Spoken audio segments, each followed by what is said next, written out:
По каким первым признакам можно заподозрить крапивницу? Вы знаете, мы уже обсуждали эту тему. Самое главное – это зуд, жжение, краснота, покраснение кожи и волдыри. Волдыри имеют какой-то специфический вид? Конечно. Во-первых, это возвышающие над уровнем кожи на несколько миллиметров такие, знаете, различных форм и различные образования с такого бело-розовенького цвета, и по периферии больше этот окрас, а в центре белый, цвет кожи или белого цвета. Вот. И краснота немножко добавляется, оттенок бывает разный, больше красного, больше белого. Но волдыри имеют специфический вид, абсолютно. А высыпания тоже имеют какой-то специфический вид при крапивнице? Или они напоминают аллергическую сыпь? Они напоминают какую хотите сыпь, в том числе и аллергическую. Вот, скажем, зуд. Зуд может быть различным при разных заболеваниях. Он может быть и при псориазе очень сильным, но не продолжительным. Точно так и здесь.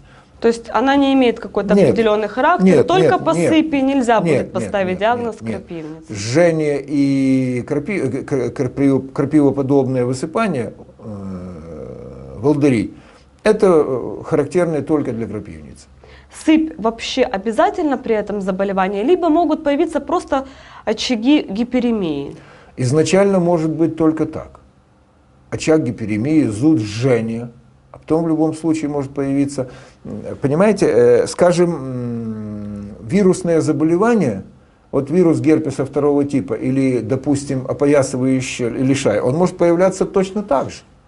Вначале появляется незначительная боль, может быть незначительная боль, или незначительное жжение, потом покраснение, а потом пузыречки. Вначале папулки, а потом пузырьки, потом эти пузырьки спадаются, в общем, вот такая вот клиническая картина. И изначально можно тоже заподозрить, что это крапивница, потому что зуд, жжение появились раньше, нежели высыпание. А при крапивнице достаточно быстро появляются волдыри, буквально через несколько минут. После жжения и зуд могут быть незначительные, полминуты, а потом моментально появляются волдыри. Зудят только пораженные участки тела, либо зуд может быть и на тех участках, где нету ни сыпи, ни покраснений, ни волдырей? Как правило, да. Вызывает зуд только очаги поражения. Но может быть и в других местах. Понимаете, когда чешется половина спины или половина живота, кажется, что чешется все тело. Без зуда может протекать это заболевание? Может, но какое-то определенное время и непродолжительное время. Как правило, всегда зуд есть. Температура поднимается при Может крапивнице? подняться, да. До каких цифр? По-разному может быть и 37, и 38. Я уже говорил, что тепловые все эти крапивницы, они могут сопровождаться ОРЗ-подобной симптоматикой.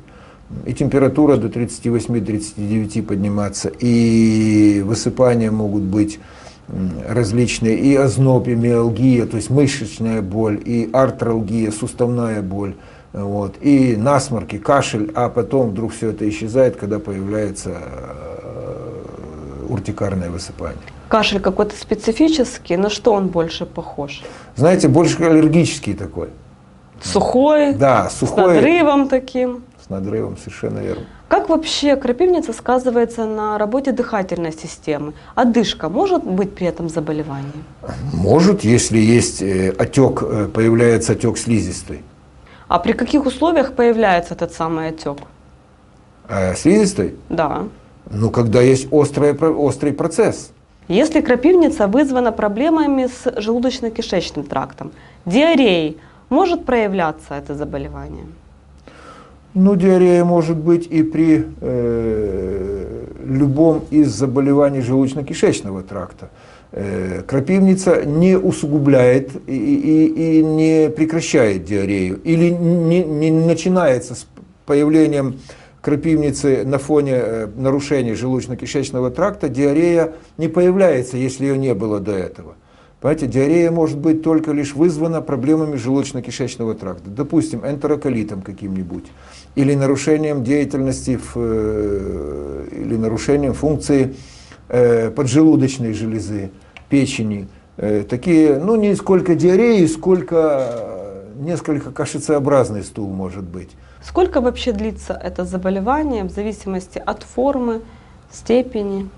От 2 до 10 минут, до 2 часов.